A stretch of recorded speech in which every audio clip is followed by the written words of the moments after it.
Good afternoon, everyone, and welcome to this session on the role of impact investing in sustainable finance. Just to kickstart our session, I thought maybe let's be clear about how the terms we're using and to be sure that we understand each other. So you will all know that sustainable finance is an umbrella term for a range of finance approaches that go beyond merely financial risk and return. There's a continuum that starts really at, we're in this for the money, and if we do some good along the side, that's excellent, to the other extreme where people have no return expectations, but hope to make significant social impact. Impact investing lies along that continuum. And in the next 45 minutes, we will be discussing its role in how we build back better post the pandemic. We've set this up as a fireside chat, and we have a very distinguished guest who I will introduce in a few minutes. But I hope that you'll realize that my role is really to facilitate as many questions and comments from the audience and to help move this conversation along. So I look forward to seeing your questions and your comments, but let me start by introducing our guest, who I'm very excited to host today. Kanini Mutooni. Kanini is an MD of the Draper Richard Kaplan Foundation, where she's responsible for sourcing new investments and strengthening the capacity and operations and impact of these investments in Africa, Europe, and India. She started her career as a UK qualified chartered accountant and has held leadership positions in investment banks in London and the US. Her career has evolved to roles that have included being an MD of a global network of impact investors, the board chair of the Global Innovation Fund, and a visiting lecturer at the University of Cape Town Center for Social Innovation. Welcome, Kanini. Thank you very much, Gloria. Thanks for having me.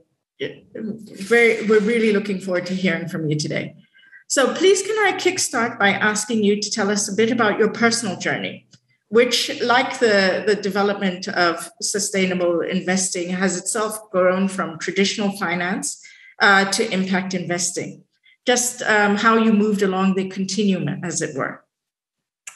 Yes, thanks, Gloria. I mean, I like the way you've used the term continuum, because I think what we find is that those of us in the impact investing world did start from the mainstream commercial investing world.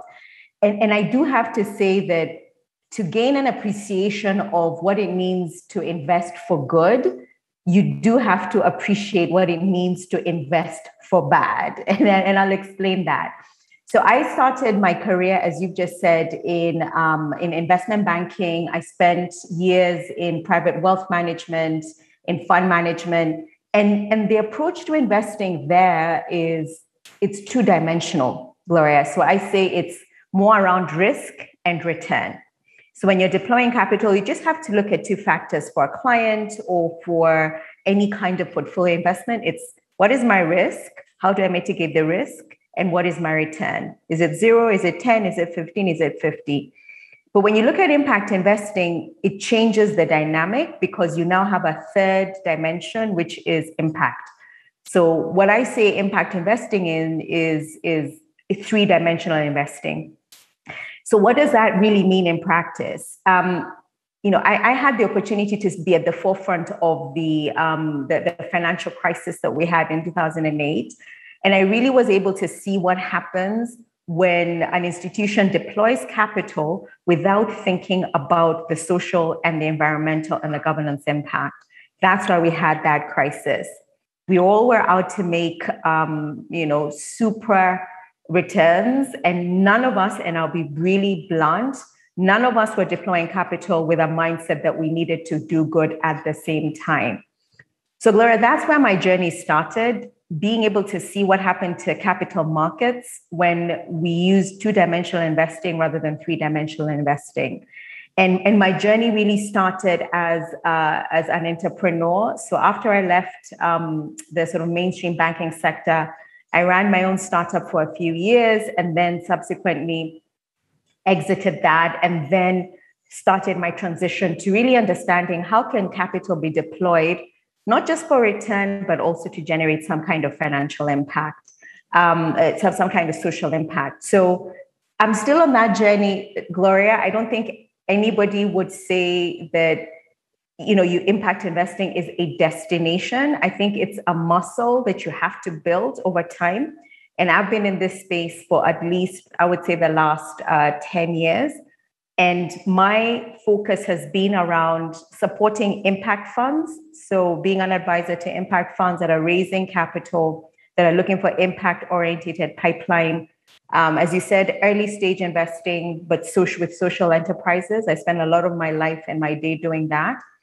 And then the third piece is the education. As you mentioned, I teach at the University of Cape Town, and I really focus on that piece of helping people and stakeholders understand how impact investing can be a good force in the world.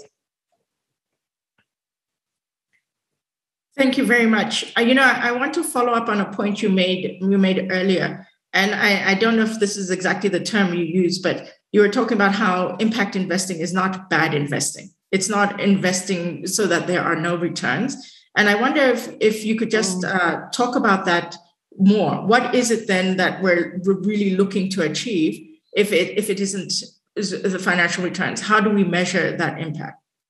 I mean, Gloria, this is the question that I am asked every single time I even say the word impact investing.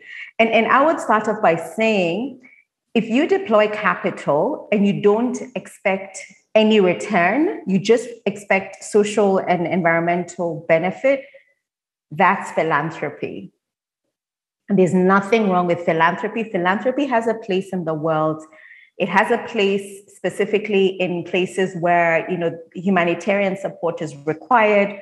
Philanthropy has a place. I just need to clarify that outright. But impact investing is about deploying capital with the intentionality to generate social, environmental benefit as well as financial return. Now, the issue which you actually alluded to, Gloria, at the beginning of this conversation was around return. So folks ask themselves, okay, so am I still an impact investor if I'm looking at above market return? Am I still an impact investor if I'm looking at below market return? Or am I a philanthropist? Should I be looking just to preserve my capital? At the end of the day, each person is different. And I like to say impact investors are in different buckets. There are those who want above market return. There are those who want to preserve capital. And then there are those who want below market return.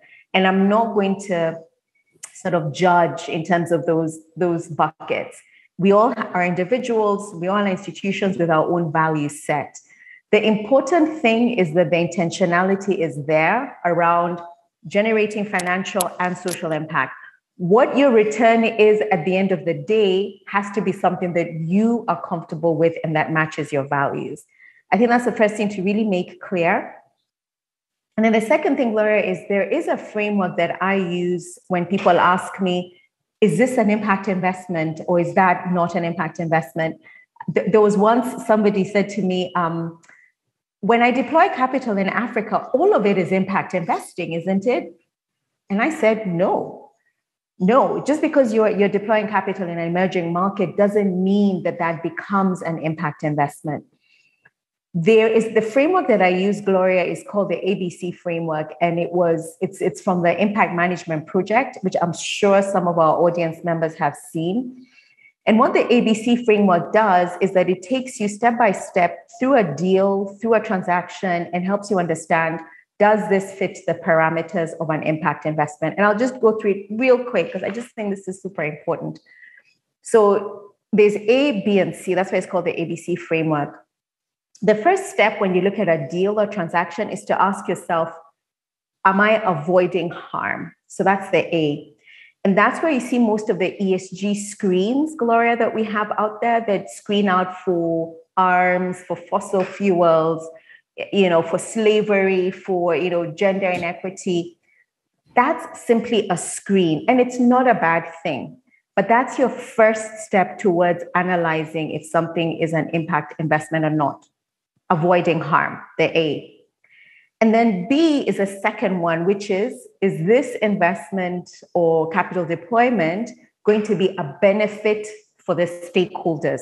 Okay, benefit. So now you're going almost to the next step and saying, if, for example, we were going to deploy capital to an off-grid company in sub-Saharan Africa, what is the benefit there? Are we going to have women and children and a certain demographic benefiting from that energy? Can we identify the demographic? Can we identify what the benefit is going to be? That's your second step in terms of determining if the capital you're deploying is going to be an impact investment or not. The last one is the C, which now gives you the highest level of impact when you're looking at the criteria. And that is it going to contribute significantly to solving a really important social problem? So is that going to help towards a solution? That's the C. And Gloria, just to explain this really important point, because I have seen capital being deployed to apps that help you order your coffee in the morning, or apps that help you pick up your shoes on time. I mean, really things that are going to help people, but it's not solving a social issue. It's not contributing to solving a solution. So I like to focus on the C because it helps you weed out and separate the wheat from the chaff. So I hope that framework is helpful. I find it very helpful. I mean, I've been trying to explain this myself to some people, that it's about a view of the world that reimagines what the world can look like. So you're investing to improve and to change the world, to change certain aspects of how we're organized and how people experience the world. And often people don't. It's hard to explain it, but I think that a framework like this would probably be very, very useful. And I think, we often talk to people who say, but how is this different from what we do anyway, right? We deploy capital, some good things happen, and as a result, we're probably impact investors too. I think highlighting the intentionality and how deep that can go is really important in this discussion. Absolutely, Gloria. And just to add, impact washing is becoming a big issue. And I think we can talk about some of the signs of when a deal or transaction is likely to be more impact washing than the core of impact investing. Okay. Before we do that, can I just suggest we use certain terms, right? And maybe you can tell me if it's appropriate in this. But as impact investing has evolved, we've moved from there's a segment which is about avoiding harm and still getting our financial returns as intended, and then there are more people who are looking to what are the outcomes, what are the models, what is the contribution we're going to make, as it were, to social issues. And first, so can we use the shorthand finance first and impact first without offending anybody? So it's just a difference in where you focus, and for people who are still looking to get returns at benchmark levels that approximate the market rate, we're going to talk about them as finance first, which is not to say they don't make impact.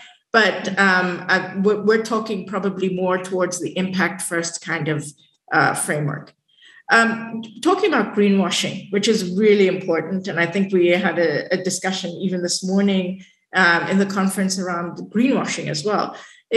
What are some of the signs? Well, people set off with the best of intentions, wanting to do really important work in our society and in our communities, change people's lives, because that's what I heard once somebody say. This is about how we change people's lives, and then get sidetracked or don't achieve what they'd set out to do.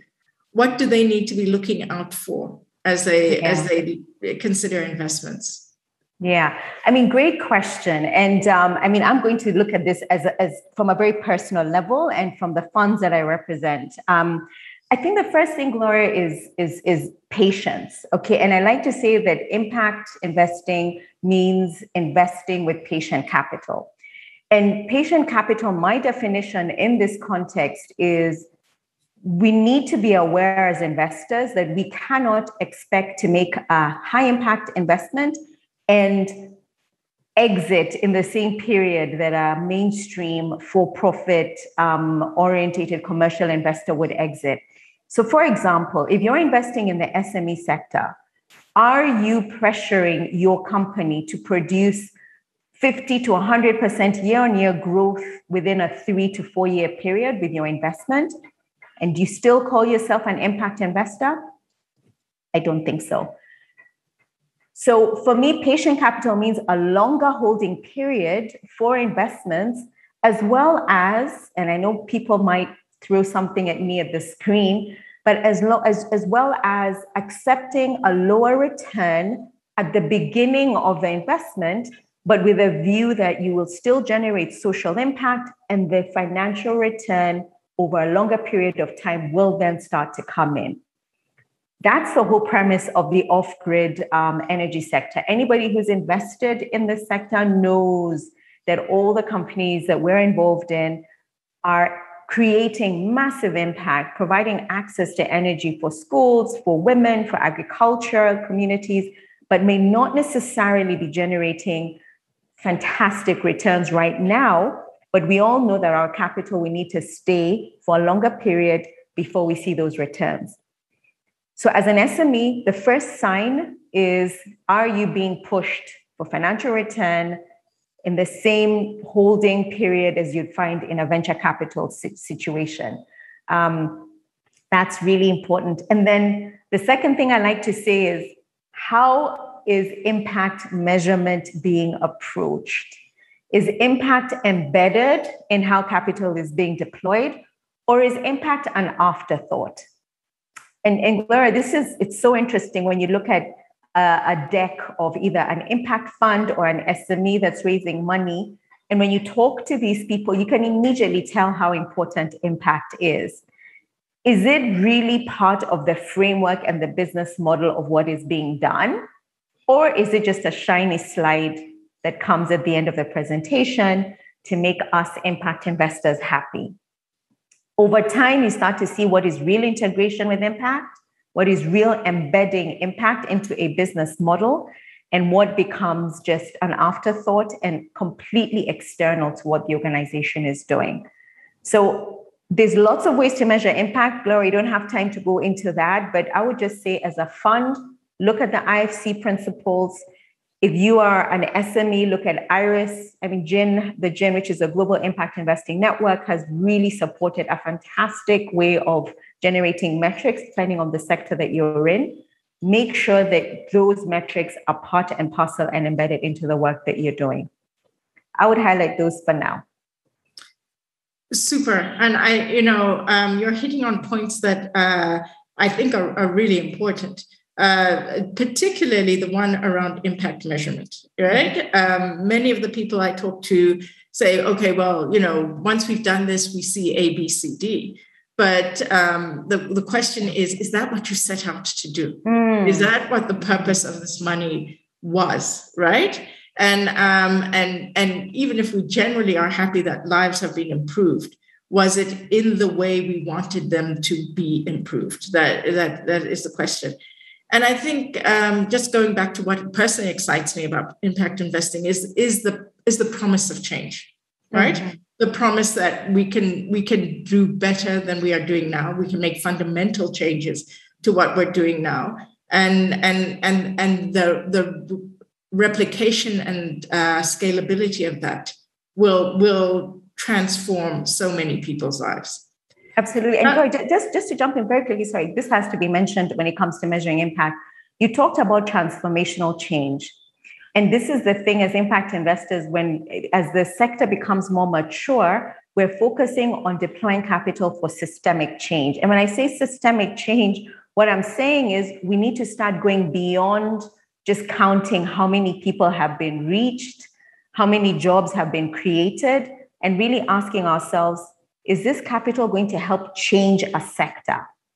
significantly for the good of the community, for the good of the world.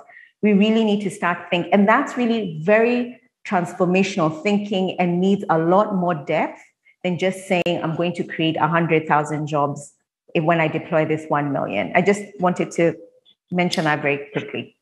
Yeah. You know, I think at the beginning of this conversation, I didn't fully introduce myself because I took for granted people knew who I am and what I'm doing.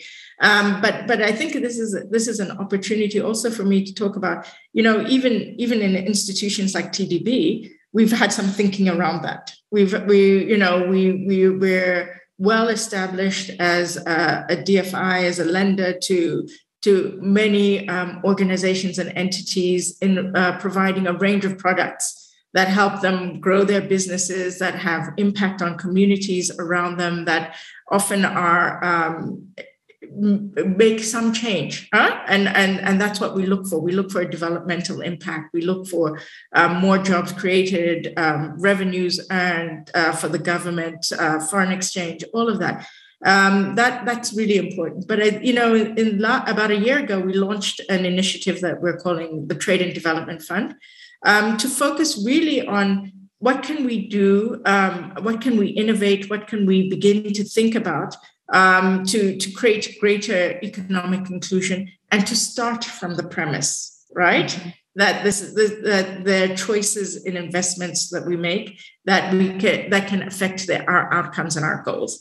And so I think we're also taking baby steps into the area, thinking about intentionality, thinking about the impact we want to achieve. And so it's really, really very exciting to have this conversation with you.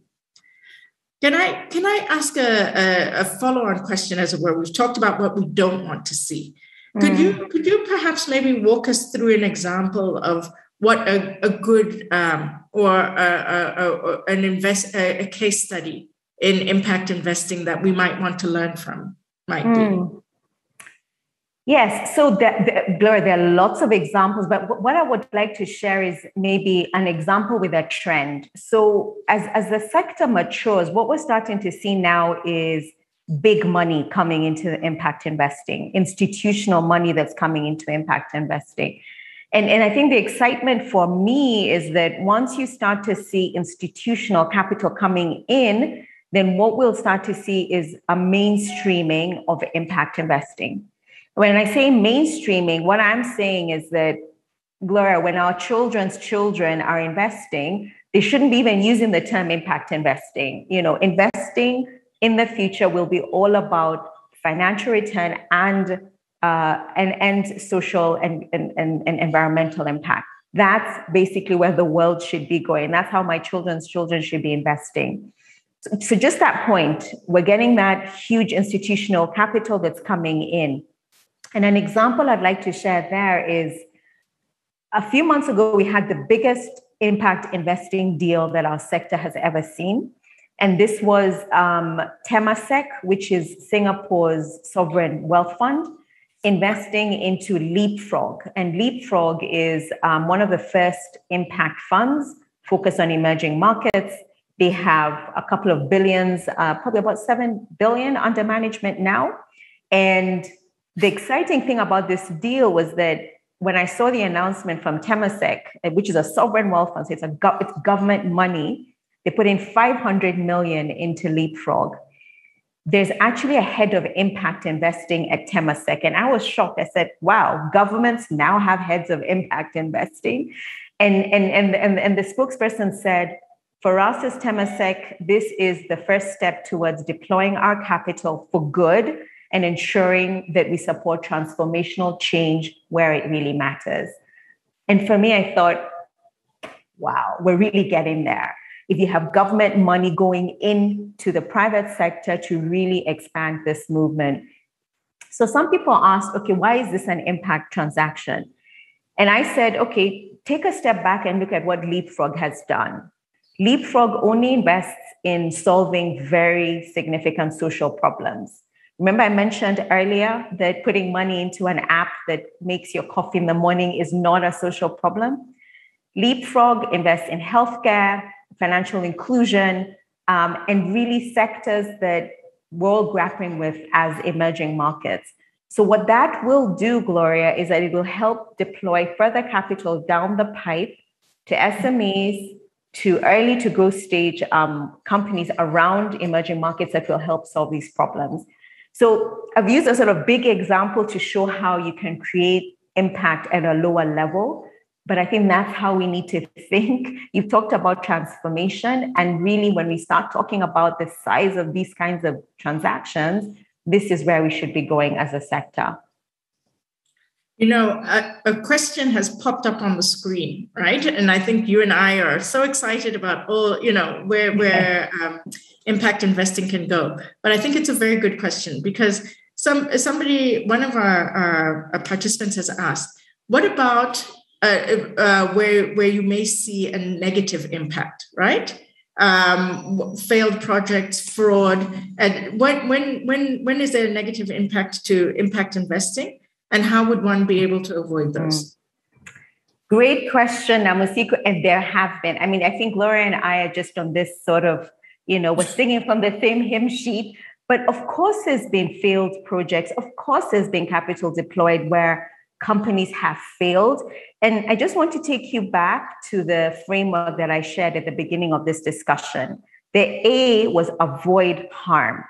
So one of the things as an impact investor we always do is we ask ourselves, are we avoiding harm by making this investment? And it's a very important question. How do you make sure you answer the question well? I'm going to be quite controversial here and say, if you're an impact investor, you have to be on the ground where you are investing. There are lots of impact investors, funds, foundations that do not have a base where they're deploying their capital. They don't understand the context.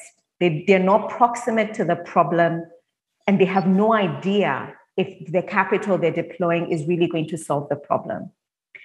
Now, we need to do more evidence generation, but the failures I've seen have had an element of this, where capital is being deployed based on a couple of Zoom calls, one fly-in visit to due diligence, and that's it.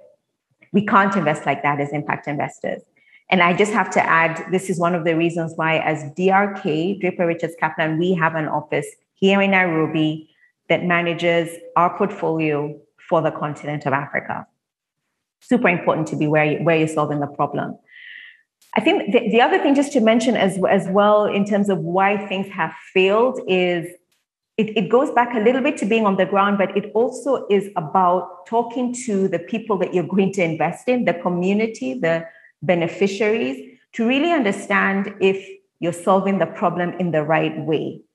Okay. And again, this is a lot of work. It's a lot of time. Investors don't have that time. And generally, they will invest in what we call the usual suspects. If 5 impact funds are investing in this SME, everybody runs to the SME because we're all talking about these people, they're doing well, but they haven't really sat down and asked, is this SME really solving the problem? Have we gone to the ground and talked to the beneficiary? So my favorite phrase is, don't invest in the usual suspects, invest in those that are truly creating a sustainable business model and solving the problem. You know, I'm going to add to that by telling a story that I heard a few years ago from somebody who is working for a family office that has since evolved quite significantly in its thinking around impact investing. But I think what I remember this person saying to me, the most frustrating thing was he had come from a background like you say, commercial banking, investment banking, understood how to analyze and proposals and really look into the issues.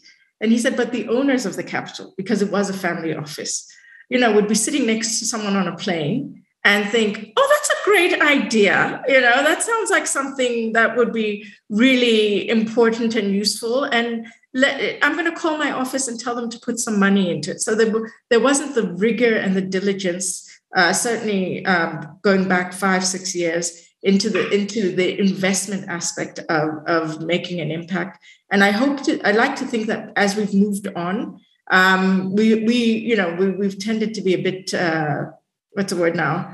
dismissive, it maybe not dismissive, but not as generous as we could be to traditional investors. But I do think some of those skills about analyzing a business model, figuring out how to make your return and how to make an effective investment are just as important in impact investing as they are in the run-of-the-mill commercial investing. Absolutely. That's very well said, Gloria. And maybe just to add for the benefit of Namasiku, we now have evidence that impact funds or ESG funds that have been created in the last 8 years, there is a positive correlation between high ESG factors and high return. So just to say, it's still early days, but we are starting to see a correlation. So if you are deploying capital with an impact lens, it's quite likely that you're also going to end up generating a good return. I just wanted to add that piece in addition to this point around the negative impact. If I can move on, I was going to ask you, we're seeing new trends develop in impact investing. We've talked about how much more rigorous the process has become. We've talked about how much more effective we're becoming at measuring impact. And there's still a ways to go, but I think that we're making a difference. Maybe this is the time to talk about trends in the sector, trends in impact investing. What's happening? What do we see for the future in sectors and in types of investors as we go forward? Mm-hmm. Yes, so this is on my mind a lot, Gloria. I mean, this is the week of COP26 in Glasgow. And, as an impact investing ecosystem, what we really do believe is that because we're using our capital for good, and this is really in my mind, the biggest capital reallocation we will ever see in our lifetime towards climate change, I think we do have a responsibility as impact investors to really seek out opportunities that are going to help with this green transition, that is really going to help reduce emissions and contribute towards reducing global warming. So this is something that, you have children, I have children, and I know that's my responsibility. I have to deploy capital to help solve this problem. So even from an African standpoint, we're seeing a lot of new sort of impact models around climate change, around green transition, around water, because we know Africa is already seeing some of the most negative effects of climate change, even if we're the lowest emitters in the world. So I think that's the first thing just to put across, that's something that we're going to consistently see. And there's going to be a lot of impact capital coming into that sector. I think, Laura, the other thing that I'm seeing is impact exits. And who would have imagined we would be talking about impact exits within a 10 to 12-year period? But we are seeing them even in my own work. And when I say impact exit, all that means is that you put in money into a social enterprise to solve a specific problem. And after a few years, there's great growth. The company doesn't list on an exchange, but you have new investors coming in, secondary investors coming in, and creating a pretty healthy return for the original investors. Now, I think the battle there is, as an impact investor, how do you maintain the mission on a company that you've exited from? Does it mean as an impact investor, you walk away and say, hey, I made 4X and I generated X amount of jobs and I created equality amongst, help contribute towards gender equality. Do I move on? Actually, my view is no. Even when you exit an impact investment, whether it's an SME or a large transaction, you've got to maintain a focus on ensuring that the original mission is maintained. And I know it's hard. I know it sounds impossible, but there are ways of doing that that I think as impact investors, we're trying to work on and focus on. So that's something that we're trying to deal with right now as impact investors. And then I think the third thing to your question in terms of what kind of capital is coming through, family offices are becoming a huge sort of source of impact funds, if you like. They're funding impact vehicles, they're funding SMEs. And what is exciting for me is we're now seeing African family offices who are interested in hearing more. What is this whole thing about impact investing? How do I get in? How do I get in on the game? What do I need to do? I think for me, that is the most exciting development. We've got to get away as Africans from consistently relying on European, American impact capital. We need to grow our own sources of capital going forward. You're absolutely right. I think that last comment around our investor base is very key. And it is true. We're increasingly seeing family foundations. We've seen African philanthropists really step up in a variety of sectors, particularly, things like education, gender equality. SMEs are always at the top of everybody's list. And I think we will continue to be as long as they're the economic growth of this continent. But, we talked a bit about sectors. And I heard you talk, but you didn't touch on climate change. Not climate change. You did touch on climate. You didn't touch on agribusiness, which is so big in this continent. You talked about healthcare for Leapfrog, which has been really significant in their investment pool. Is there a reason for that, or was that just an oversight? No, there's absolutely no. Those were just. I have sectors that excite me, Gloria. That when I see them, I'm like, yes, I want to really look at this investment. And I have to say, healthcare is number one for me, especially for the African context. Financial inclusion has been a big one for me as well.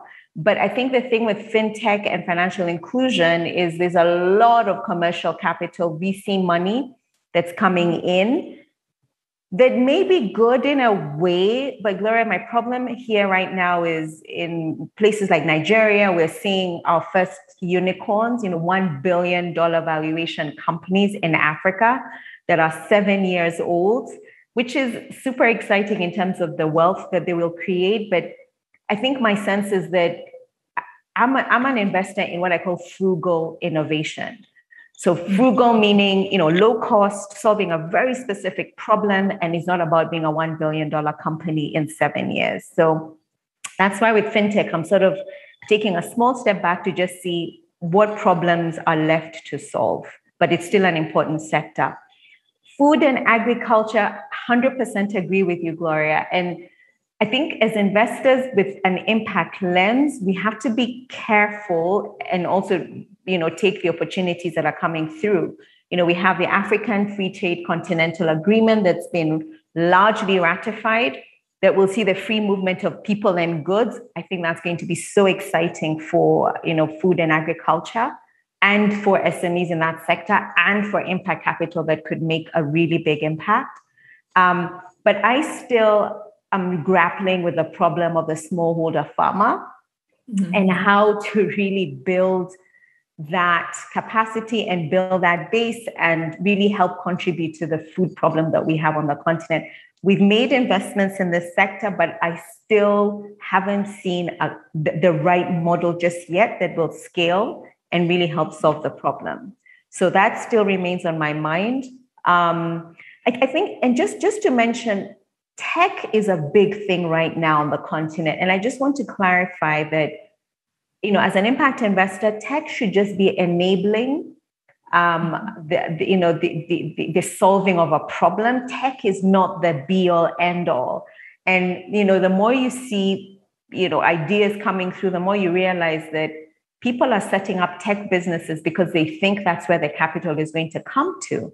But as an impact investor, I'm saying I love tech, but let's use it for last mile reach, last mile distribution. Let's use it to increase the amount of inclusion that we have.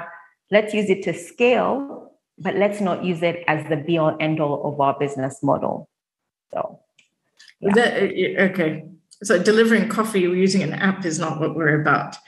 Not for my capital, no.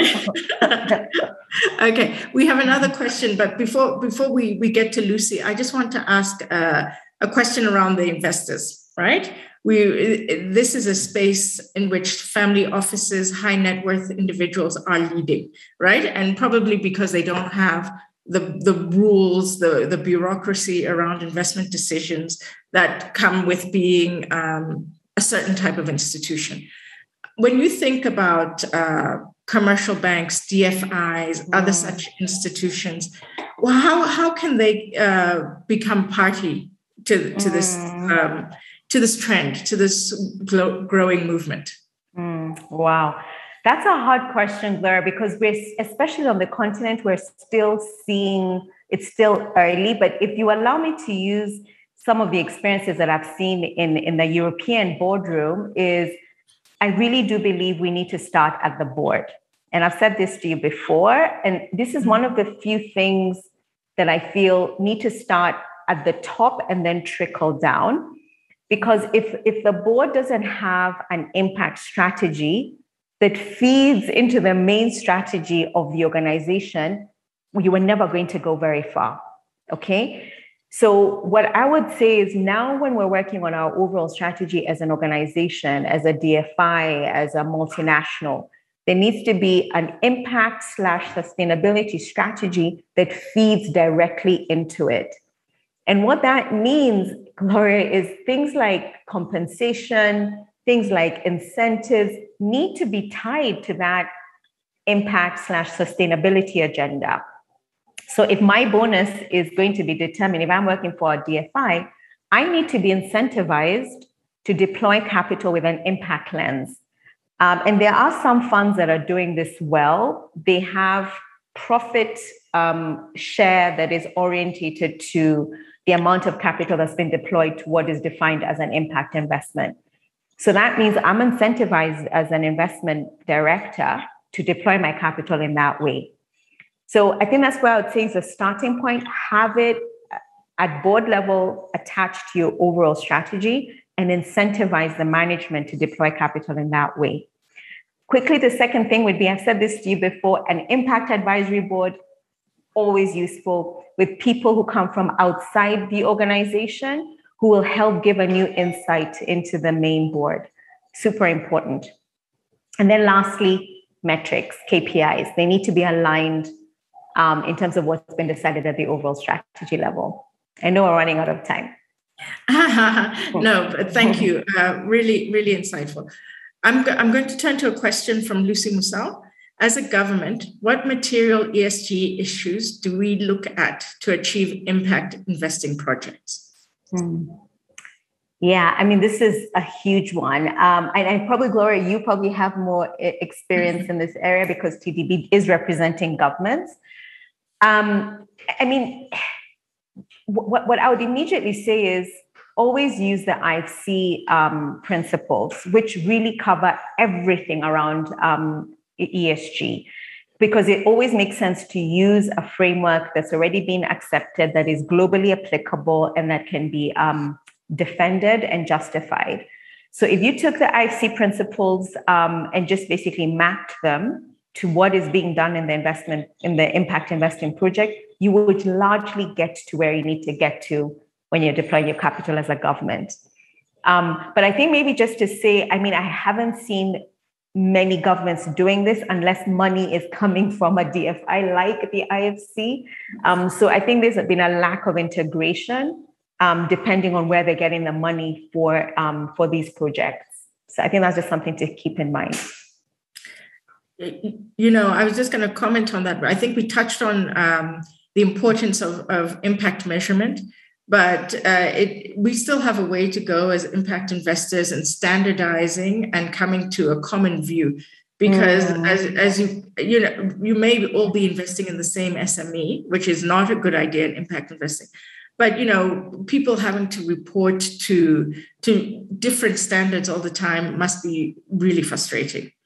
Okay, another question. We're running out of time. How are we reaching MMSCs that we know are informal? Bottom up should be considered. Gloria, I'll just say very quickly, today I spoke on a panel and I said the informal sector is the most exciting place to deploy capital right now. It's 80% of the GDP of this continent. And I just think there's so much promise, whether it's last mile delivery, energy distribution, mobile, internet connectivity, that is a sector to invest in. So I actually think it's not about making them formal. It's about deploying impact capital to support them to grow. Oh my goodness. I have this message flashing about time is up, time is up. So yes, just as we're getting really exciting, I'm going to say thank you very much, Kanini. This time has gone far more quickly than I thought. And thank you to all our participants. And the questions were really very, really thought-provoking. Thank you so much. This was wonderful. Thank you. Bye-bye.